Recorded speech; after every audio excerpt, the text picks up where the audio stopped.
సమయాన శివధనువు విరిచాకె వధువు మది గెలిచాకె మోగింది కళ్యాణ శుభవీణ.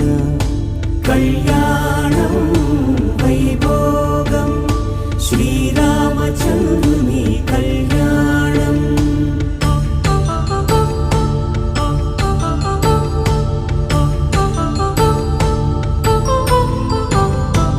అపరంజి తరుణి అందాల రమణి వినగానే కృష్ణయ్య లీలామృతం.